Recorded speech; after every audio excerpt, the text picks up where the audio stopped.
Now again, I'm doing this on plain paper, so it bunches up when it gets wet with paint. It's not the greatest. If you have multimedia paper, that's even better to use. I call this, "You're squashing me." And it's got some squash. I might use the word gourds or even pumpkins throughout this entire tutorial because they are part of the squash gourd pumpkin family. All right, so you can see the colors that I'm using. You can use whatever colors you want. If you want to make a pink gourd, you just go ahead. If you want to make an orange or a red squash, then you go ahead. And if you want your pumpkin to be blue with red polka dots, it's all art, right? All right, let's get started. And so here are my materials. I have my paper taped to my hardboard here. I have the colors I'm going to use for my little gourds. I have purple, orange, green, blue. I have yellow ochre, and I have black and white. I have 3 brushes. I don't know if I'm going to use them all, but I'm going to have them ready. I have 1 large flathead for the background. I have a medium-sized flathead, and then I have a finer brush for the details. I have my cloth, I have my newspaper, and I have 2 jars of water that I like to use. So the first thing we're going to do, wet your larger flathead brush and then wipe the excess water off on the cloth and get into that blue and just make your sky. I'm going to add some purple at the top of my sky because this is art, anything goes. I'm going to add some white in the middle and some white stripes in it just to get some different colors. You can see that I'm going horizontally. I kind of want to keep my brush strokes going in the same direction. Got to get some more water on my brush. Because this paper is fairly thin, I really don't want to add too much water to it. I don't want it to break down. I'm going to put some green just down here because my pumpkins are really sitting on grass. All right, I'm going to put a few more white streaks in that background and then I'm going to let it dry. First thing we're going to do is put our big orange gourd in the center. I'm going to use my smaller flathead brush, get some orange. Now, I know that my orange here is not the greatest orange. For some reason, it's a lighter color, but I'm going to do my best. Now, we're making a long, tall gourd or pumpkin. Pumpkin is from the gourd family. And I'm dabbing. I'm not brushing. Just in case my paint is still wet in the background, then I won't be pulling the blue into it. That's why I'm dabbing. And I'm doing the outline because I want to get the shape of it first. And then I'll put more in the middle. And then I'm going to brush it. All right, so we have our oval-shaped gourd. That is orange. And we're going to let that dry and we'll put a little more on a little later. I'm going to get the excess paint off of my brush onto my paper first, my little newspaper, and then I'm going to put it in the water and clean the rest of it. Now, I think I'll put a funny shaped gourd next to that one.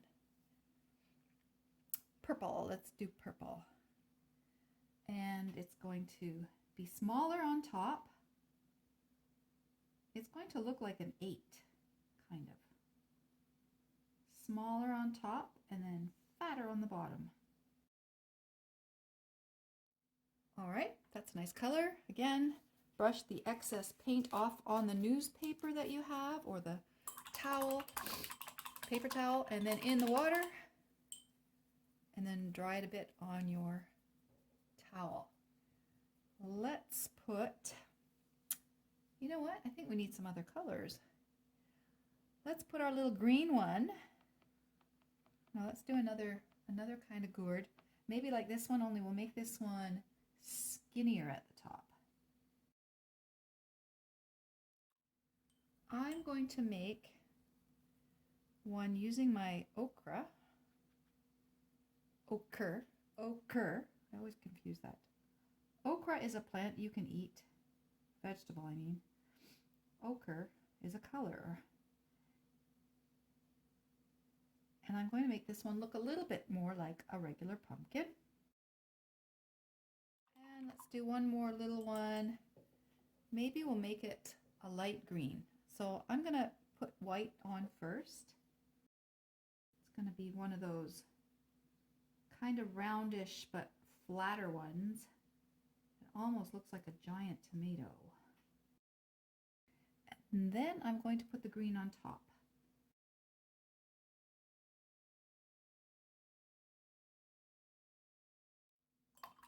Clean your brush and put it aside. Next, you're going to get your fine black one, wet it and then dry it, and get into the black. We're just going to put a few, let's put the stems on the top first. And the end of the stems are going to have little curly cues. So I'm going to get a little curl in that one. I need more paint. Okay, not going to color the inside of it just yet.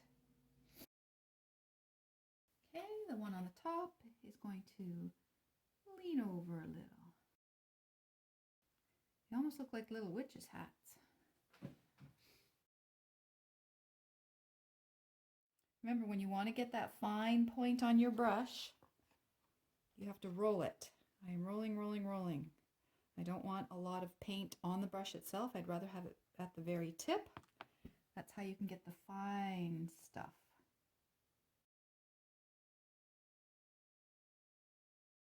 Now keep your brush, roll it, roll it, roll it, get some more black fine stuff on it.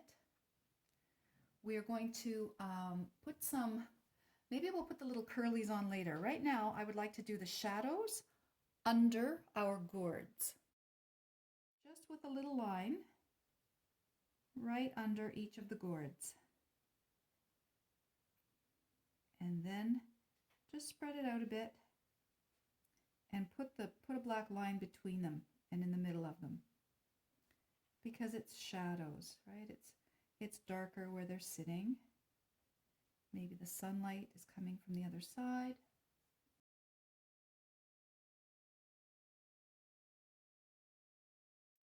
And you know what, my friends? I just realized something. I'm going to make them fatter because they're supposed to be squished, right? Stop squashing me, we're saying. I'm now using each color to color the stems a little bit. I might just put the same dark green in this one. They're not very squishy squash.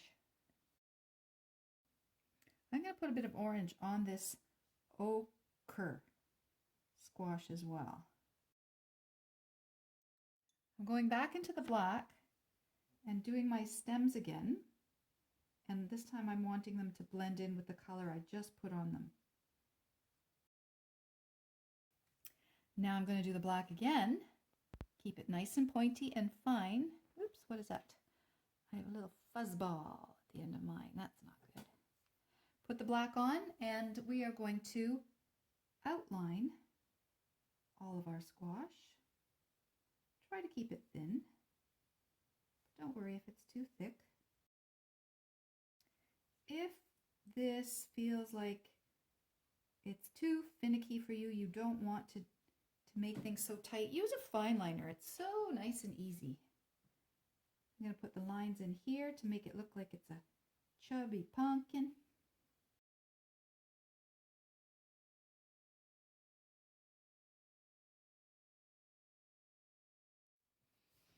Okay, let's go back and put the lines on the gourd, on the purple one.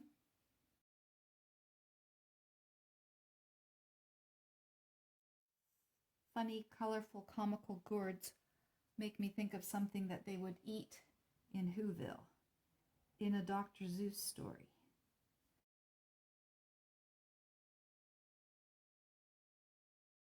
I'm going to fill all the little gaps in between these gourds or squash to keep it all dark. Okay, last squash or pumpkin.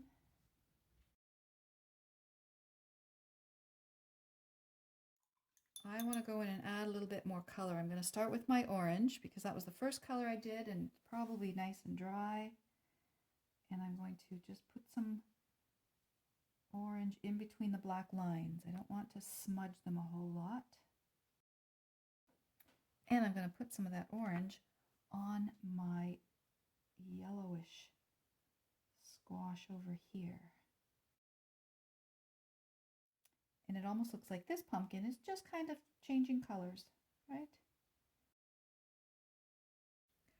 For my green pumpkin on the left side, I'm ready to add some white highlights. So I've got the white on my brush. I'm going to just tap a little bit on the stem like that, just to give a little shine. And then I'm putting it on the green, not on the black parts, right on the green. You can put little dots on it just to make it look like a bit of a fantasy scene, and then some brush strokes in it. Make sure there's no other color on your brush. Go back into the white. Let's skip that orange one for a minute because it's still pretty wet. I'm going to put on the green here. Okay, I'm going to put little specks up here on the stem. Now, we are making these white lines curvy, right? Oopsie.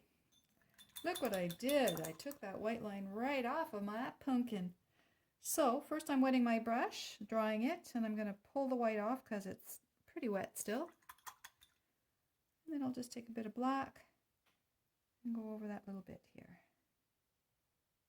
Easy breezy. No big deal. All right, a little more black still to come.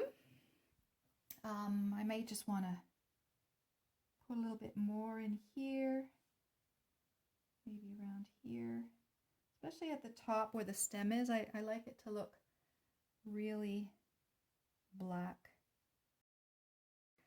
Okay, also, we have a few little curly vines kind of hanging off of our stems.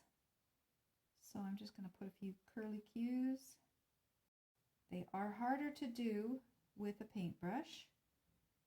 So if you want to use your fine liner here too,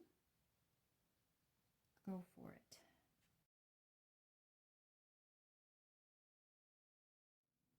This does take practice, I have to say. Getting your brush so that it doesn't come out like a thick line takes a lot of practice, and I have been practicing this a lot. I'm going to make this one come down.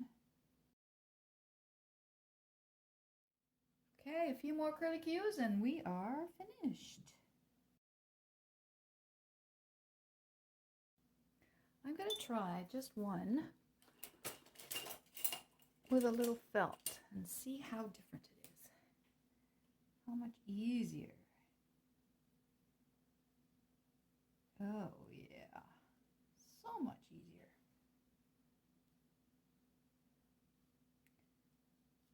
You can really get them with that fine look that you want. But then you get paint on it and it stops working.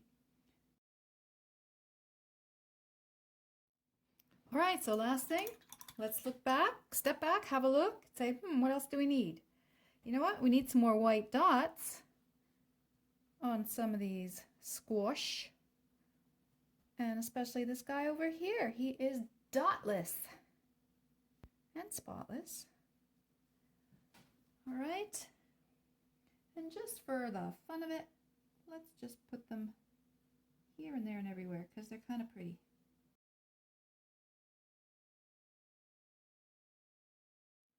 And I would say we are done.